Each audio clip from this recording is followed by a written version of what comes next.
During this multi-patient simulation, the objective is to have 2 nursing students take care of 4 different patients. They're going to delegate these activities between the 2 of them. At the 7-minute mark during the simulation, a patient's family member will bring the nurses into the room of the particular patient who is having a health alteration. The students, of course, will be brought in there and will be attending to that patient when at the 10-minute mark there'll be another interruption of some sort.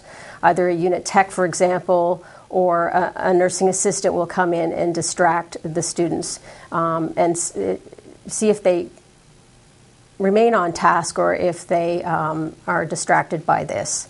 Then again, at the 15-minute mark, there'll be some sort of handoff that will be required.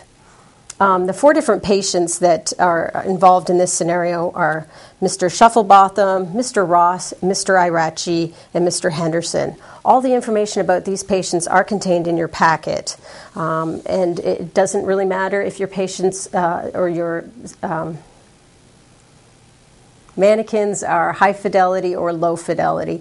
All the information required is contained in your packets. So if your 4 patients are low fidelity mannequins, any information is contained there. Your 2 nursing student observers who will walk around with clipboards and follow those nursing students who are responsible as the nurses on the floor will be able to provide that feedback to them as they go through.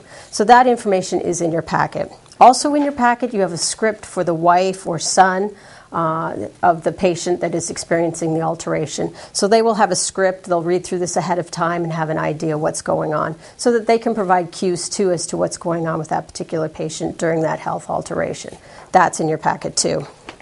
Also in your packets is a scenario progression outline that will include what is expected at 7 minutes, what kind of health alteration is going to occur, what kind of interruption occurs at the 10-minute mark, and the interruption that occurs at the 15-minute mark. Basically, with these 4 patients, we have 4 different health alterations. In the first scenario, when you run it, Mr. Ross, for example, will experience a pulmonary embolus. The next group that comes in, it's the next patient along that will experience the health alteration. Mr. Arachi will aspirate. The third time you run the scenario, Mr. Henderson begins to show signs of sepsis.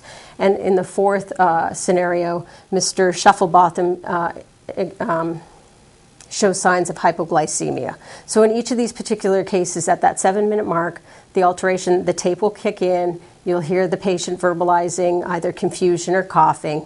The patient's family member will bring the 2 nurses into the room to attend to that patient. I just briefly want to mention also props. Included in your packet will be 3 different tapes: the coughing tape, the mumbled speech tape, also a tape that covers the morning's report on those 4 particular patients. So this is what all the students will listen to this particular tape before they start the simulation.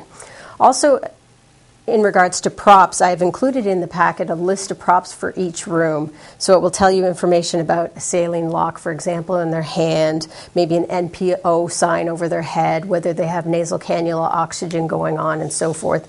Also, one of the patients that goes septic will have a sternal wound, and you can have some fun with this, putting on a sternal dressing, and I've used mustard or so forth to make it look purulent. Every patient should have, or there should be available for all patients, use this sphygmomanometer, stethoscope, thermometer, lab vials, and so forth to be available. Additionally, in your packet, I've included the guts, so to speak, of a chart that includes vital signs from the last day, and you can put those into a chart and have one chart for each patient.